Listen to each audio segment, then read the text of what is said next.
So do you have a child who can be grumpy, who verbalizes everything that's wrong, who often controls the emotional tide of your home, whose mood does determine your mood? Well, good, because you're not alone. And I want to give you some tools to deal with grumpy, moody kids, and that's what we're going to discuss on today's episode of the Calm Parenting Podcast. So welcome, this is Kirk Martin, founder of Celebrate Calm. You can find us at celebratecalm.com. If you need help with anything, reach out to our formerly grumpy, especially when hungry, son Casey. That's Casey at celebratecalm.com. Tell us about your kids. What are their ages? What do you struggle with most? We get together as a family. We discuss it. We email you back usually pretty quickly because that's what our goal is to give you practical tools. If you want to take this extra step, go to our website. Take advantage of our Christmas sale at celebratecalm.com. So here's a quick caveat. I'm going to read through some individual sentences from a couple different emails and tackle a ton of different issues. And I just ask that you bear with me because this isn't all scripted, because I want the freedom to throw in different insights that I think could be game-changing for you. And so it's not going to be this tightly scripted podcast. I'm going to go off on some tangents because there's so much in here, and I really want everybody to get something from this. So I think it's going to be immensely helpful. So let's jump in. So this really sweet mom emails, and she's got 2 kids, including a newborn. So she says, every single morning, my daughter is grumpy, and it makes everyone miserable. And my first thought was, this is not primarily your daughter's issue. It's an opportunity for you. And we're going to explain why. As an aside, in the morning, here are a few things I do want to do. I like doing treasure hunts. I love them outside or in the basement or in the attic. You hide something, wake your daughter up. Hey, bet you can't find out. Find where I hid your food or hid your favorite toy. Get them doing a mission. It gives them something they're in control of. If your kids can go outside, fresh air changes moods. Accomplishing a task makes you feel like you're in control of something. The other thing I'd say is give your kids some time alone in the morning. You don't have to be overly talkative. There's nothing that says in the morning, everybody needs to be cheery and cheerful and talk to each other. Some people aren't good in the morning, so respect that and just give them some alone time to kind of process the day. So mom goes on. Normally she's a loving kiddo, but every single morning, it's not a matter of if, but when something is going to happen that sets her off and she just starts whining and complaining. So here's some insight, moms and dads. A lot of strong-willed kids process their feelings and emotions by verbalizing them. It's irritating. It's annoying. But you know what's just as annoying? Your need and my need to change everybody else's emotions and fix their emotions just because their emotions make us uncomfortable. This is not going to stop when your kids are little. Your spouse, you're going to have to deal this with your spouse, with yourself, with everybody you know in life. You're going to want to control them, but it doesn't work. But these strong-willed kids, oftentimes, they process what they're feeling by just verbalizing it. Now, the hard part is it's awful to listen to. And you think this kid is miserable, but I guarantee you most of your kids, they're not as miserable as they sound. It's just a way for them to process. So sometimes you can even engage it and say, oh, yeah, if that were happening to me, I'd be upset too. And sometimes you can engage in it instead of trying to change it and fight it all the time. Look, I'm not saying this is right or wrong. It's just an area, it's just how it is, and it's an area where we can improve.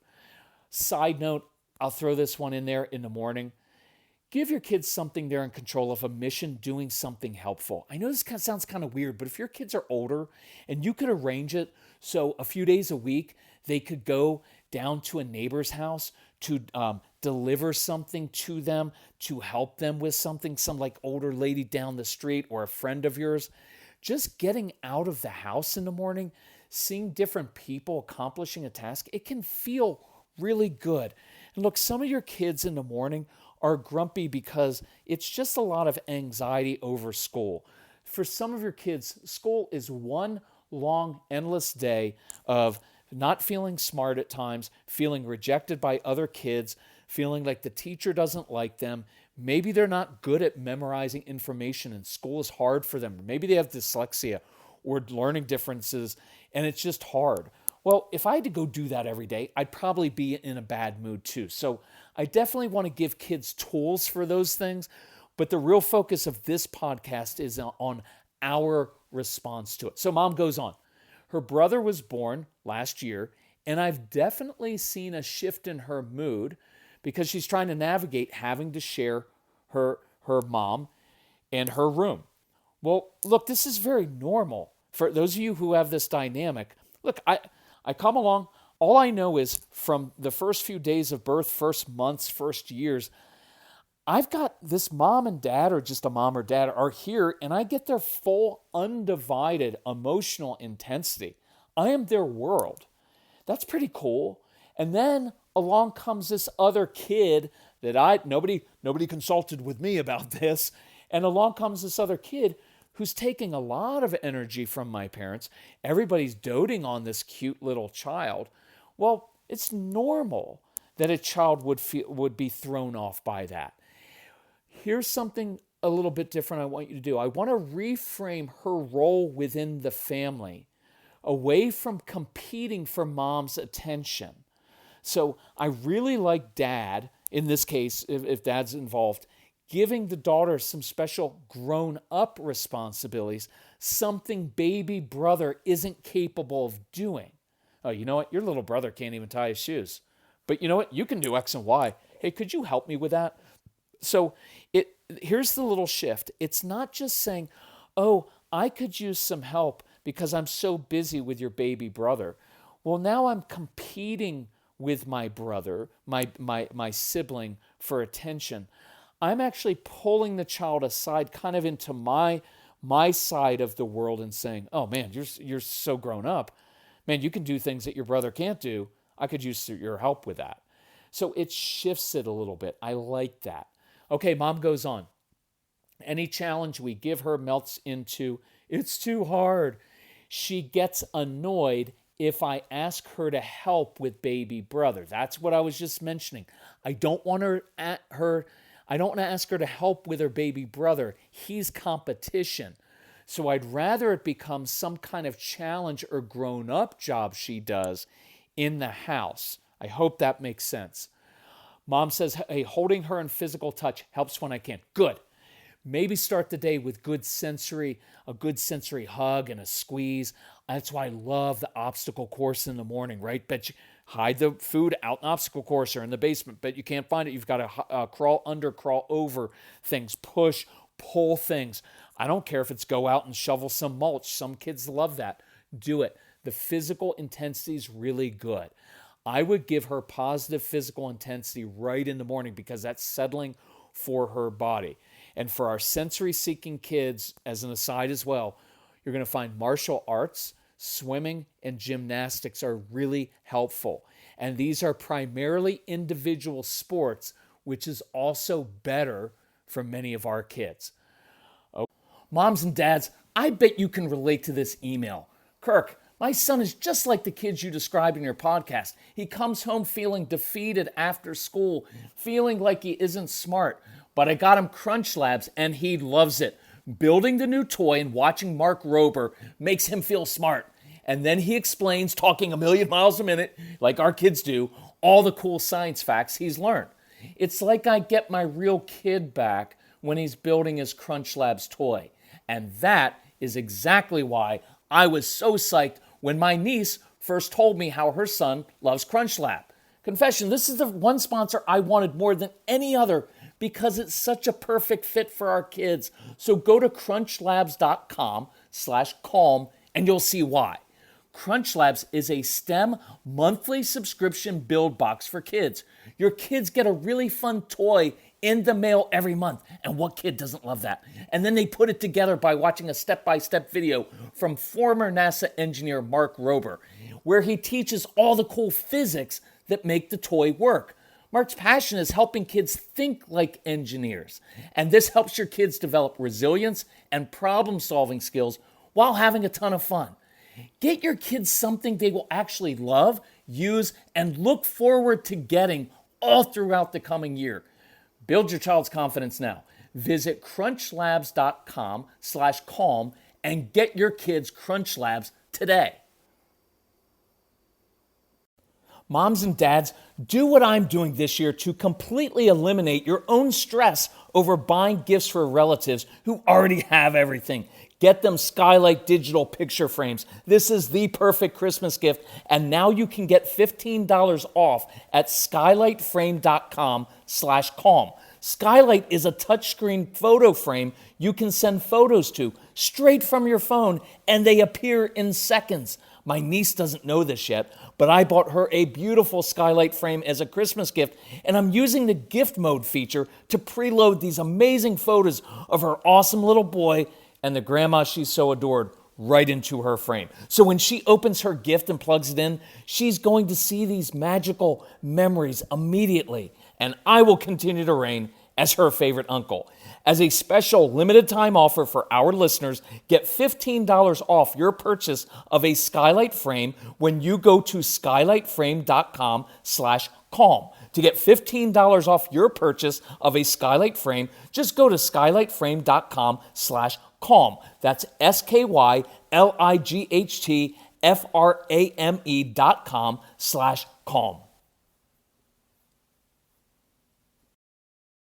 Okay, so here's the meat of it.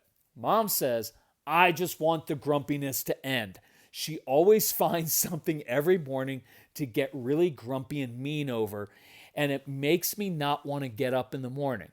Totally get that, Mom. But this is 100% about you. Look, my goal is I do not want the grumpiness to end. If I was working with you and we were doing phone consultations, my first goal would be like, I don't want the grumpiness then. I forbid you to try to change the grumpiness. Because as long as you want and need the grumpiness to end, it won't. Because it has complete power over you. You feel resentful over it. And I get that. Because here you are lavishing her with love and a good life. And you're up in the middle of the night 2 to 3 times a week with a new baby, and she can't even just get with a program and help you out, and instead she has to act like a baby and be grumpy.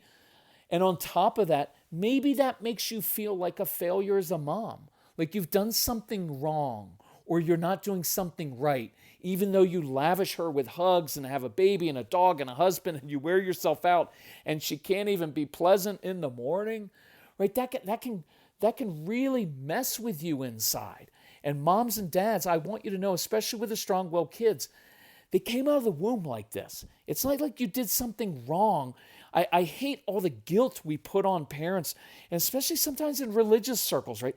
Well, if you were just faithful, if you just prayed, if you just did your family the way we did, no, that's not true. You can be doing everything right, and your child can still be really grumpy. So I get those feelings, and you're fully justified. But that's 100% in your court, something for you to work out. Here's what I want. I don't want the grumpiness to end right now. What I want to end is your reaction to it. I want you to practice, and I really mean this, not being moved emotionally by her emotions. And you've probably heard me say this before, and if you have our programs, you know I say this a lot. 2 foundational mantras we say and internalize. Your behavior does not change my behavior. Your mood does not determine my mood. Because as long as her mood does control your mood, she has absolute power over you.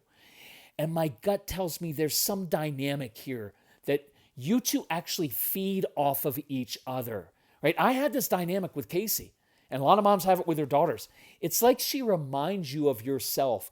And in trying to change her, you're really kind of trying to change yourself. And in some ways, you're beating yourself up over this daughter who's just like you. And all that says is you just have to work. You have work left to do on yourself. Not in a heavy guilt kind of way. I don't do guilt and blame. We just have to acknowledge honestly, hey, this is my issue. No blame, no guilt, no heaviness. We don't have to be dramatic. Oh, I have so many things to work on. No, we all do. It's called being human. You have to do it no matter how old you get.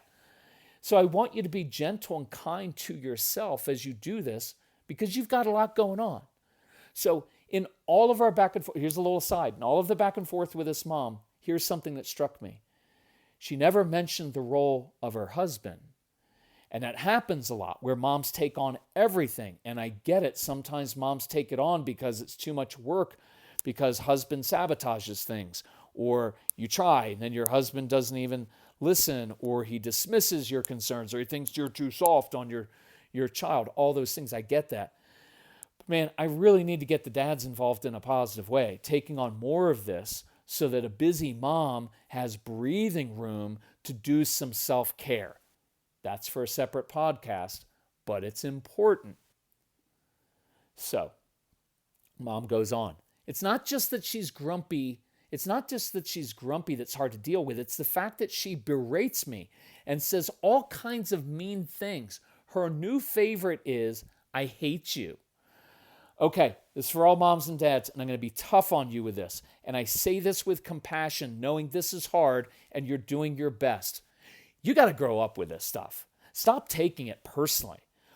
Think about this. Why would a little girl say, I hate you to her mom? Because she knows that will cut right to your heart. She's just a smart kid who's confused and hurt, and she's trying to hurt you. She's an immature kid. Of course she's going to say that, but you're taking the bait because you too are confused and hurt. Look, little kids don't say this to their dads, just to their moms. It's because moms are so full of love and moms want their kids to love them. But as a whole, as a dad, I didn't need my son to love me. I wanted him to respect me. See, but the way if Casey would have told me, I hate you, I would have been like, well, that's your issue, not mine. But if he did something to disrespect me, then I would have lost it. Because so kids are smart like that, right? Anyway, so let's use this as a clue. And look, let me finish this part up. I'm not saying it's right for a kid to look at their parent, especially a little kid, and say, I hate you. But just understand that it's immature. It's a manipulative way of them trying to get under your skin and get to you. And I put 99.9% of the responsibility on you, moms and dads, and on me, because we're grown adults. So we've got to stop taking these things personally and grow up. Well, I can't believe that she would say something like that to me. Why? It works. It got a reaction. It's a very smart... Look, really smart kids say stuff like that. And if you really want to draw that out a little bit, you've got a very insightful kid who one day is going to use this insight into human nature and help a lot of people. Right now, she's immature, so she's just trying to get what she wants in the moment. Many of you have kids. Look, Christmas is coming up. You're going to be around family, and you've got a strong-willed child who's going to make inappropriate jokes and comments about your relatives, and they are inappropriate, but they're funny because they're spot on. And what that tells you is these kids are observers, and they watch how things work, and they watch your responses.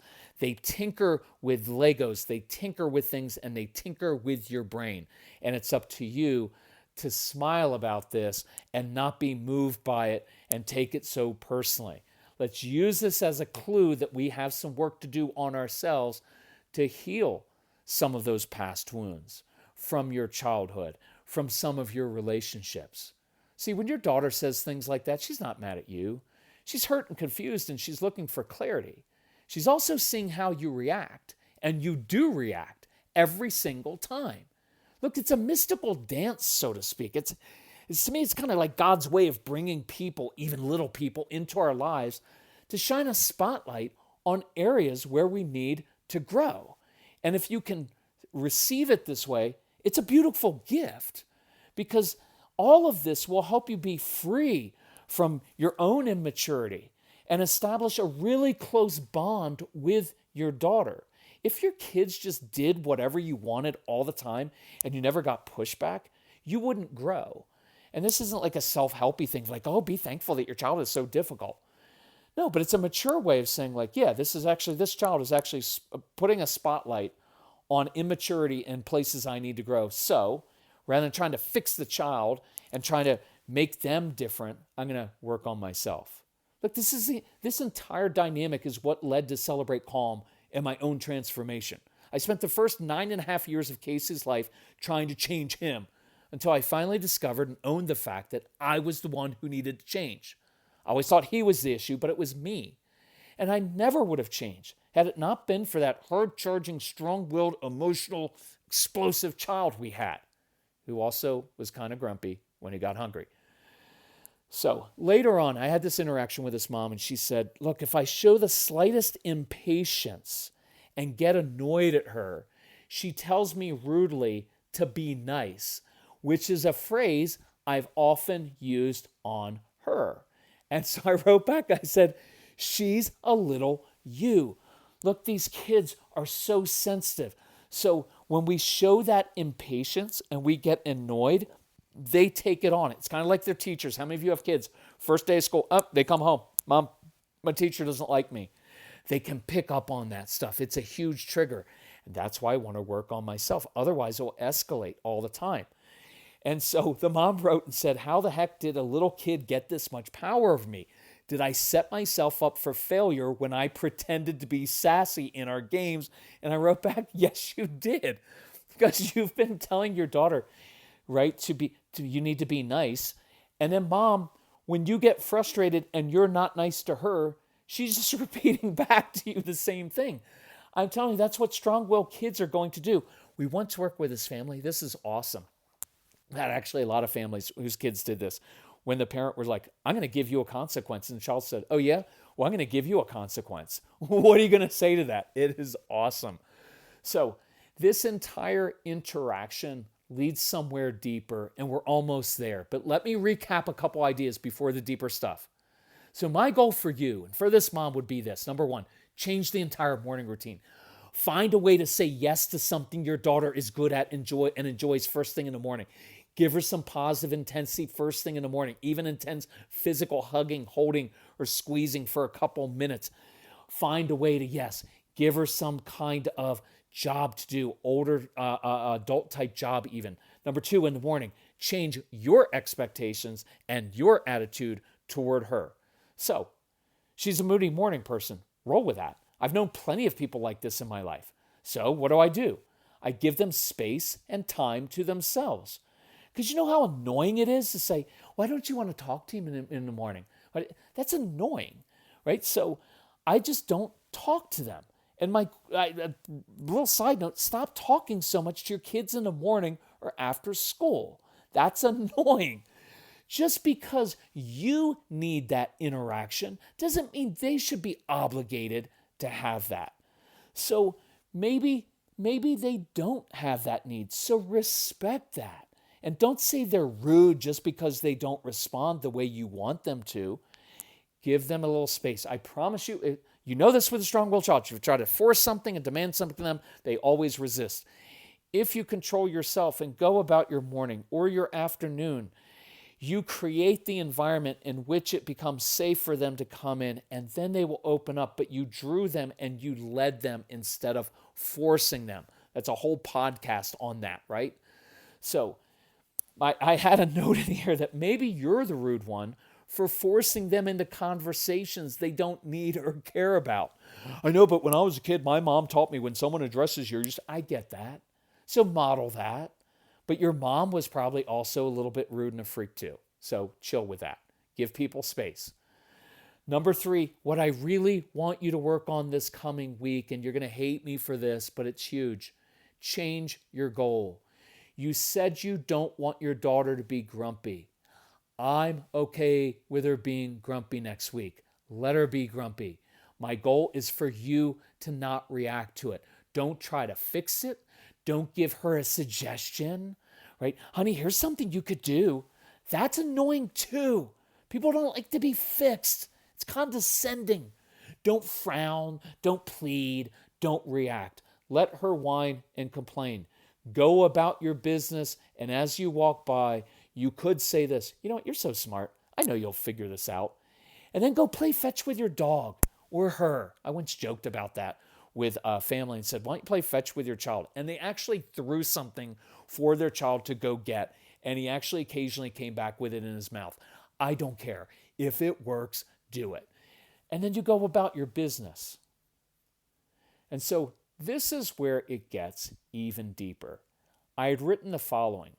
Your daughter gets under your skin and you allow it and enable it and feed into it. She says she hates you because she knows that will irritate you and get a response for you. But why give any credence to that from a little kid? It's purely a way to get that intense response from you. Stop playing little kid games. Right? That's where I want to give them positive intensity, but I do that proactively myself. Be the confident adult. That's something that there's something about her and some of your kids that just triggers you. Some sort of resentment that you hold toward this child that's been so difficult, who does control in many ways your evenings and your family life. And these kids begin to feel that resentment. The good news is resolving this has nothing to do with a kid and everything to do with us as adults and how we view and respond to these kids. And see, you've got 100% power over that. And that's exciting to me because if you embrace this change, the relationship will change. See, we move from being dependent on changing the behavior of a 3-year-old, a 7-year-old, a 12-year-old, a 17-year-old, and instead changing the behavior of ourselves. It's really cool. And so this mom responded, and this was a really nice back and forth with this mom. But she said, I do worry, as your podcast says over and over, that who she is now will set her up for failure later in life. I'm afraid she's too much like me in all the bad ways. And that final email I got right before bed, and it just punched me in the gut because now I could feel for this mom. She's just a sweet mom, right? Doing her best with 2 little kids, wanting her daughter to grow up and be liked and have a good life. Maybe wanting her daughter to have things better than she ever had. And then that killer last line comes in of, I'm afraid she's too much like me in all the bad ways. And you can hear that and feel that, right? It's just in some of you struggle with that. And so I was able to empathize with this mom because that's the dynamic that characterized my relationship with Casey. If I don't like parts of myself and see my child exhibiting those same traits, then my guilt or resentment over myself can transfer to my child. And that's why we're so often so hard on our kids. See, here's what we're kind of saying. I see you, son or daughter, repeating those same mistakes I made or exhibiting those character traits I have. I don't like them in myself, and I've seen how it's hurt me in my life, so I don't want them repeated. So I'm going to come down harder on you. This is very much a dad thing. Moms do it too. But I know a lot of dads are like, I saw myself struggle and I don't want my child to do it. So I think if I just come down so hard on them, and you know what happens, the opposite of that happens. And it just, now you no longer have a relationship with your child because you're always trying to fix them. And it's really about your issue. And so in some ways, when I did that with my son, it was a way of beating myself up in a sense. But that's not fair to an innocent kid to have to be a stand-in for you. So realize, by the way, all those mistakes and character flaws, they make you who you are today. There's no regrets in that. Let's just change it from this day going forward. So I wrote back to the mom and said, maybe you need to forgive yourself or release yourself from feeling like a bad person, because then you'll have eyes to see yourself and your daughter in a different light, because I think you're awesome. So mom, let's start fresh tomorrow because I'm proud of you for working on yourself. So 2 more ideas for you, as if I didn't include enough in this and I don't want it to be overwhelming. But I told this mom, I want you to release your daughter from your judgments, from you trying to change her, from your false expectations. I want you to release her to be who she is, not who you want her to be, or not who you want to be. And you have to release yourself from guilt and anxiety and resentments. That's what I want you to focus on. So there's a lot in there, but if you could work on one thing this week, I would say it's this. Next time your child's doing something irritating, like verbalizing their things or grumpiness, just practice this. Don't fix it. Don't fix your kids' moods, and just practice controlling your own mood, your own body posture, your own tone of voice, your own mood at first. If you need help with that, work through the 2 programs I go through first are 30 Days to Calm and enjoying your strong-willed child, because I give you a lot of insight into your kids that I can't even give you on this podcast. If you need help with that, reach out to Casey, Casey at celebratecalm.com. Do take advantage of the Christmas sale. If we can help you in any way, let us know. It's what we exist for. Okay, thanks for being open to all that, moms and dads. Talk to you soon. Love you all. Bye-bye.